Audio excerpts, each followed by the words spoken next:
Hello children, myself Neha and today we are going to start your first class of Science Olympiad 2025. So let us start our topic today.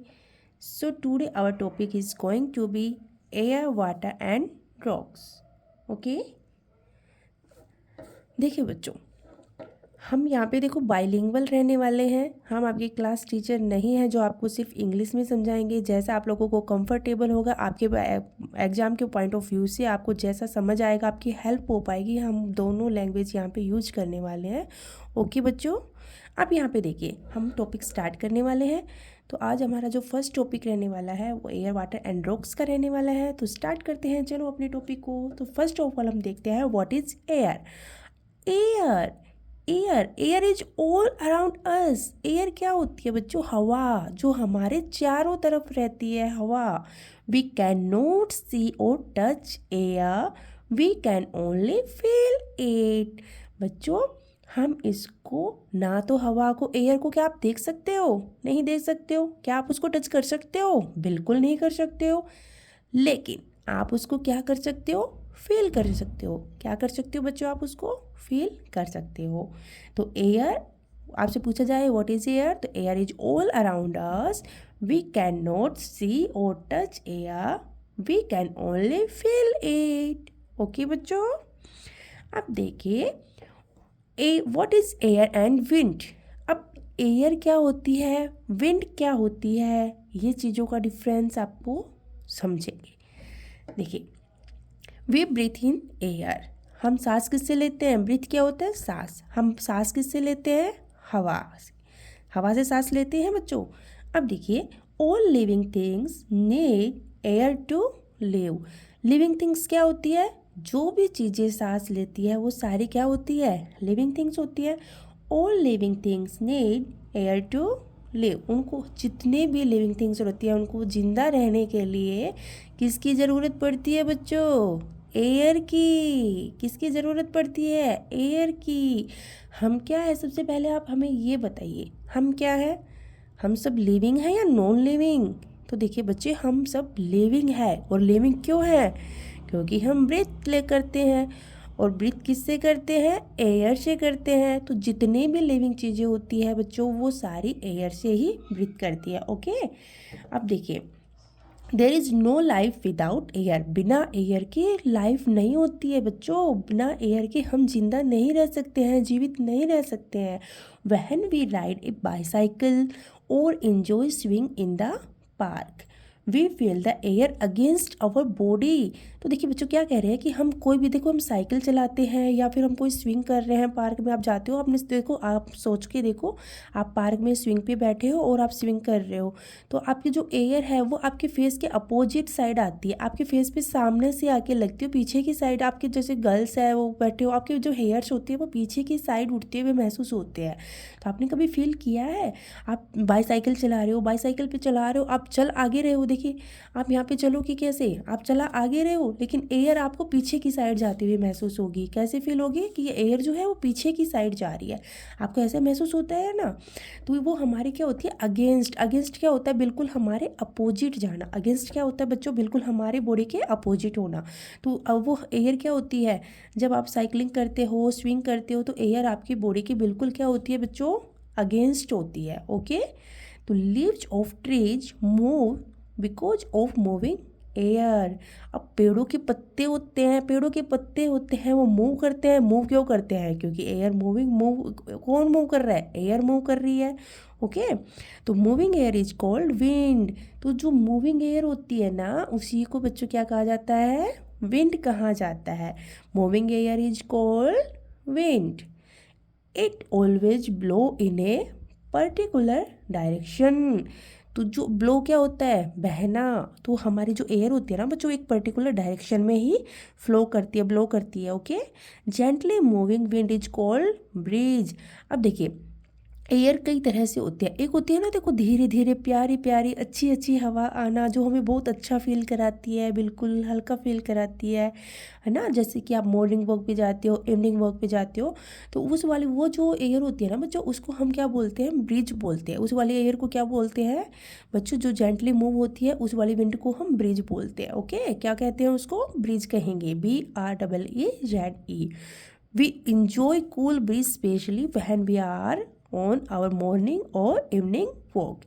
A very strong wind with air flowing very fast is called storm. क्या बोलते हैं बच्चों उसको, storm। जो बहुत strong wind होती है, बहुत तेज हवा चल रही होती है, मतलब सब कुछ उड़ा के ले जाती है अपने साथ, तो वो जो हवा होती है जिसको हम अपने यहाँ बोल देते हैं आंधी आ गई भाई।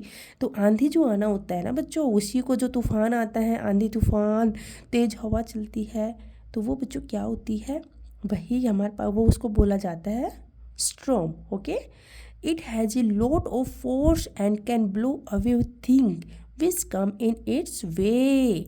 तो देखो बच्चों क्या होता है, जो स्ट्रॉम होता है ना, स्टॉर्म क्या होता है, स्टॉर्म अभी बताया है कि जो स्ट्रॉन्ग विंड होती है वो होती है। तो जो स्ट्रॉन्ग विंड होती आती है, स्ट्रॉन्ग विंड से जो स्टॉर्म होता है वो क्या करता है, उसमें बहुत ज़्यादा फोर्स होता है, लॉट ऑफ फोर्स, बहुत ज़्यादा फोर्स होता है बच्चों उसमें। वो उसके रास्ते में जितनी भी चीज़ आएंगे ना, वो सबको उड़ा के अपने साथ लेके जाता है, चाहे वो कुछ भी हो। वो इतनी पावरफुल होती है कि वो सबको उड़ा ले जाती है, आपके एवेंजर्स की तरह। जो आपके एवेंजर्स होती है ना पावरफुल, तो इसी तरह समझ लो ये भी आपके लिए पावरफुल होती है। तो बच्चों ये क्या होती है, हर चीज़ को अपने रास्ते में आने वाली चीज़ों को तहस नहस कर देती है, डैमेज कर देती है, चाहे वो ट्री हो, हाउसेज हो, क्रॉप्स हो, व्हीकल्स हो, और कुछ भी हो। वो अपने पोल्स को, पोल्स टू फॉल, पोल्स जो खंबे होते हैं और जो पेड़ होते हैं सबको पेड़ टूट जाते हैं जो स्टॉर्म आता है बच्चों। हाउस जो कच्चे घर होते हैं जो देखिए यहाँ पे देखो पिक्चर में आपको दिख भी रहा होगा कि जो कच्चे घर होते हैं उनके छप्पर वगैरह, उनकी जो छत होती है वो उड़ जाती है। और जो ये देखो यहाँ पे ये देखो ये भैया दिख रहे हैं, तो ये देखो ये जो बच्चा है, ये इसने इस पोल को पकड़ा, किसी को चीज़ को इसने मतलब इसने अपने यहाँ पे जकड़ के उस चीज़ को ये यहाँ पे रुकने की कोशिश कर रहा है। और यहाँ पे देखो विंड बहुत ज़्यादा तेज़ हो रही है, तो पेड़ भी टूट के गिर जाते हैं।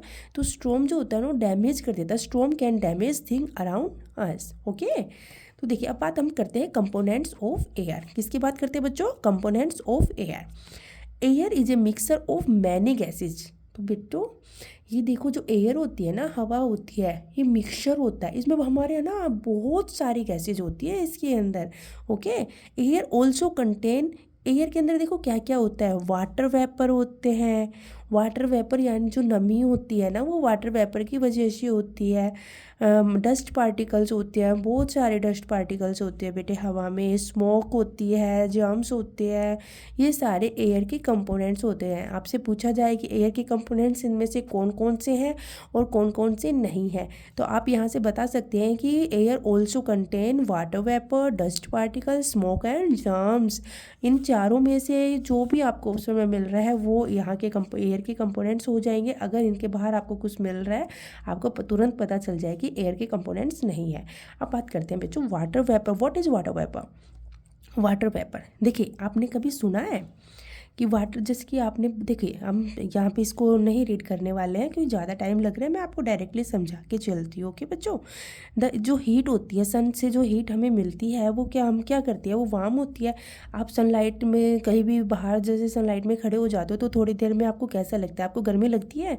आप समर सीजन में खड़े होते हो तो आपको बहुत तेज़ गर्मी लगती है, आप सनलाइट में खड़े नहीं हो सकते हो। तो वो वहाँ से क्या, सन हमें क्या दे रहा है, हीट दे रहा है, तो वो हमें गर्म कर रहा है। वो क्या कर रहा है बच्चों, वार्म कर रहा है हमें। अब वार्म कर रहा है तो हमारी जो वार्म, हम देखिए, heat of sun warm up the water in water bodies like pond, lake, river and change it into water vapour that mix with the air. तो बच्चों यहाँ पे देखो, जो कोई भी जब वाटर होता है, कहीं भी हो, वाटर पॉन्ड हो, लेक हो, रिवर हो, तो ये सारे इनमें से जो चेंज, ये ना सन क्या करता है अपने हीट से इस वाटर को, यहाँ पे देखिए ये सन है, यहाँ पे ये वाटर बॉडी है और यहाँ से हीट आ रही है। ये हीट इसको, पानी को क्या कर रही है बच्चों, गर्म कर रही है इसको, और गर्म होने की वजह से यहाँ से वाटर वेपर कहाँ जा रहे हैं, ऊपर एनवायरनमेंट में जा रहे हैं और एयर में जाके मिक्स हो जा रहे हैं। ओके बच्चा, अब देखिए, when we put a bowl of water in sun for 2 days, अब देखिए, अगर आपने अपने ये बाउल दिख रहे हैं, आपने आप बाउल में पानी डाल के रखोगे तो 2 दिन बाद देखोगे ना कि वो बाउल आपने भर के तो रखा था, टॉप तक भरा था, लेकिन 2 दिन बाद आप देख रहे हो कि उसकी क्वांटिटी कम हो रही है, वहाँ से वो डिक्रीज हो गया है बच्चों। तो वो डिक्रीज हो गया है ना, वो किस वजह से डिक्रीज हुआ है? वो पानी जो था ना, वो सन की वजह से क्या हो गया, वहाँ सन ने उसके हीट दी और हीट वो गर्म होके वो पानी वाटर वेपर में चेंज हो गया। ठीक है, तो इसको बोलते हैं, जब हमारा जो चीज़ क्या हो गया, इसको इस जो प्रोसेस हुआ है यहाँ पे, वाटर बॉडी को हीट मिली, हीट मिलने के बाद वो वाटर वेपर में कन्वर्ट हुए, इस पूरे प्रोसेस को बच्चे क्या बोला जाता है? एपोरेशन। क्या बोला जाता है? एपोरेशन। ओके बच्चा, देखिए बच्चा, अब हम बात करते हैं डस्ट। डस्ट क्या होती है? Both sunlight coming in through a window. देखो, जब ये विंडो दिख रही है आपको, आपके घर में कोई भी विंडो होगी बच्चों, तो आपने उस विंडो में से देखा होगा ना कि सनलाइट अंदर आती हुई दिखती है। तो सनलाइट जब अंदर आती है तो आप उसको ध्यान से देखना, उसमें ना बहुत स्मॉल स्मॉल टीनी टीनी ना पार्टिकल्स आपको शो होंगे। वो जो टीनी टीनी पार्टिकल्स होते हैं जो इस तरह से आपको दिखाई देते हैं बच्चों, वो जो टीनी पार्टिकल्स होती है वही क्या होते हैं बेटू? डस्ट पार्टिकल होते हैं। क्या होते हैं? उन टीनी पार्टिकल्स को ही क्या कहा जाता है? डस्ट पार्टिकल कहते हैं। तो ये देखिए, हम यहाँ पे you will see very tiny particle dancing around in the light. वो लाइट में ऐसे डांस करते हुए आपको दिखाई देते हैं, डांसिंग पार्टिकल होते हैं पार्टिकल डांस करते हैं, देखा है कभी? तो देखो, वो जो डांसिंग पार्टिकल्स होते हैं जो छोटे छोटे, उसमें हिलते हुए हमें महसूस होते हैं, जैसे कि कोई डांस कर रहा हो, कोई मूव कर रहा हो, वह जो ये छोटे छोटे पार्टिकल होते हैं ना बच्चों, उन्हीं को ही क्या कहा जाता है? Dust particle. Okay, you may start coughing if they are too many dust particle in the air. तो बच्चों, जहाँ पे कि क्या होता है, हम जब डस्ट पार्टिकल ज़्यादा हो जाते हैं ना एयर में, तो हमें कफिंग होना शुरू हो जाता है, इससे हमें एलर्जी होना शुरू हो जाता है। देखो, जब खांसने नहीं लग जाते, आप कहीं धूल मिट्टी में चले जाते हो और एकदम से आपको कफिंग शुरू हो जाती है, खांसना शुरू कर देते हो, तो ये सारे बच्चों डस्ट पार्टिकल की वजह से होता है। ओके, अब बात करते हैं कि एयर में और कौन सी क्यों क्या रहता है? स्मोक रहती है। तो स्मोक क्या होती है? Factories, vehicles and burning object give out smoke that makes the air dirty, impure and unfit for breathing. It's harmful for plants also. तो देखो बच्चों, यहाँ पे क्या कह रहा है? यहाँ पे बताया गया कि जो फैक्ट्रीज नहीं होती, बड़ी बड़ी फैक्ट्रीज होती है, या फिर हमारे जो व्हीकल्स हैं और हमारे बर्निंग ऑब्जेक्ट जिनको मतलब जल जो चीज़ें जलती है, तो जो जलाया जाता है तो उनमें से भी स्मोक निकलता है ना। आपने देखा होगा कोई चीज़ हम जला देते हैं तो उनमें से स्मोक निकलता है। जैसे कि व्हीकल है, व्हीकल यहाँ पे देखो, जो बस है, बस आगे क्या है, जा रही है, तो आपने देखा है पीछे से ना वो थोड़ा स्मोक छोड़ते हुए चलती है। यहाँ पे देखिए, फैक्ट्रीज़ में बड़ी बड़ी चिमनियाँ होती है, आपने देखा है ये इस तरह से। तो ये इनमें से क्या होता है? स्मोक फैक्ट्रीज़ में बहुत सारी जो स्मोक होती है वो ऐसे निकलती है। तो ये जो स्मोक होती है हमारे एनवायरनमेंट में, हमारे एयर में जाके मिक्स हो जाती है, और जो हमारे लिए क्या होती है, बहुत ज़्यादा हार्मफुल होते हैं। या हम कोई चीज़ भी, फायर लग जाती है, कभी आग लगती है किसी भी चीज़ में, जो जलने वाली चीज़ें होती है, तो वो हर चीज़ भी क्या होती है, जो भी चीज़ जल रही है वो स्मोक प्रोड्यूस करती है बच्चों। तो जो स्मोक प्रोड्यूस करती है वो, ये सारी जो स्मोक होती है ये हमारे लिए तो हार्मफुल होती ही होती है, लेकिन बच्चों ये जो स्मोक होती है ना, ये प्लांट्स के लिए भी हार्मफुल होती है। ओके, अब बात करते हैं कि हमारे एयर में नेक्स्ट चीज़ क्या होती है बच्चों? जर्म्स। अब जर्म्स तो आपने बचपन से सुनते आए हो कि जर्म्स हर जगह होते हैं। जर्म्स आप बार बार हाथ धोते हो या नहीं धोते हो? चलो देखते हैं। व्हेन ए सिक पर्सन कफ और स्नीजेज। देखिए, जब कोई बीमार इंसान होता है ना बच्चों, जिसको खांसी हो या कोई छींक रहा हो, then he release the germs into air. तो वो क्या करता है एयर में, जैसे कि आपने खांसते हो, छींकते हो, तो बच्चों क्या होता है, उनमें से जर्म्स निकलते हैं, जो कि क्या होते हैं, एयर में जाके मिक्स हो जाते हैं। Okay, germs are very small living things that make us ill. Germs होते हैं ना, वो बहुत स्मॉल लिविंग थिंग्स होते हैं, बहुत छोटे होते हैं, जो इनको हम ऐसे नहीं देख सकते हैं। ओके, उनको माइक्रोस्कोप की हेल्प से ही बच्चों देखा जा सकता है। तो the germs make the air impure. ये जो जर्म्स होते हैं ना, वो एयर को कैसा बना देते हैं? इम्प्योर बना देते हैं। So we should always cover our mouth when we cough और स्नीज। अगर हमें कभी खांसी आ रही है, कफ हो रहा है या स्नीज हो रहा है, तो हमें अपने कवर करके रखना चाहिए अपने, ठीक है। और जो smoke, dust and germs make the air dirty, inhaling dirty air can make us sick. तो जो ये जो एयर होती है ना बच्चों, इनकी वजह से वो क्या हो रही है, इम्प्योर हो रही है। इम्प्योर देखो, तो प्योर होता है कि इम्प्योर होता है। इम्प्योर मतलब जो अशुद्ध हो रही है, प्योर क्या होती है, शुद्ध चीज़ें, बिल्कुल अच्छी अच्छी चीज़ें, और इम्प्योर केस में थोड़ा सा मतलब बैड चीज़ें आने लग जाए तो उसमें देखो हमें बीमार कर देती है, हमें सिक कर देती है। ओके बच्चों।